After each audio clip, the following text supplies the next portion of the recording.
আসসালামু আলাইকুম। বিএফসির পক্ষ থেকে শুভেচ্ছা। মাদকাসক্তি কি? কোনো নির্দিষ্ট দ্রব্যের উপরে শারীরিক ও মানসিকভাবে নির্ভরশীল হয়ে পড়াকে মূলত আমরা মাদকাসক্তি বলে থাকি। অর্থাৎ কোনো ব্যক্তি যখন কোনো নির্দিষ্ট দ্রব্যের উপর শারীরিক ও মানসিকভাবে নির্ভরশীল হয়ে পড়ে, তখন সেই ব্যক্তিকে আমরা মূলত মাদকাসক্ত ব্যক্তি বলে থাকি।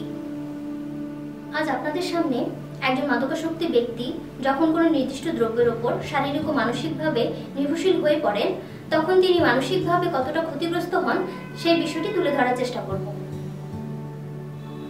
মাদক মূলত চারভাবে মানসিক দিক দিয়ে আমাদের ক্ষতিগ্রস্ত করে দেয়।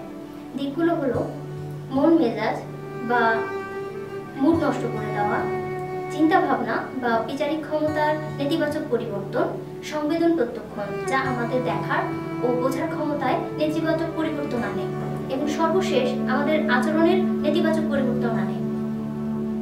যেমন কিছু উদাহরণ দিয়ে যদি বলি, বিষণ্ণতাবোধের সৃষ্টি, খিটখিটে মেজাজ, অতিরিক্ত রাগ জিদ, আবেগের ভারসাম্য বজায় রাখতে না পারা, অপরিষ্কার চিন্তা ভাবনা, দুর্বল বিচার বুদ্ধি, প্রত্যক্ষণ বিকৃতি অর্থাৎ হ্যালোসিনেশন, ব্যক্তিগত মূল্যবোধের সাথে অসামঞ্জস্যতা, যৌন আচরণের হ্রাস বৃদ্ধি। মনোপ্রিয় দ্রব্য নেতিবাচক বহুবিধ প্রভাব তৈরি করে। কি ধরনের দ্রব্য ব্যক্তি ব্যবহার করছে এর প্রভাব বহুলাংশে নির্ভর করে। বিএফসির পক্ষ থেকে আবারও শুভেচ্ছা।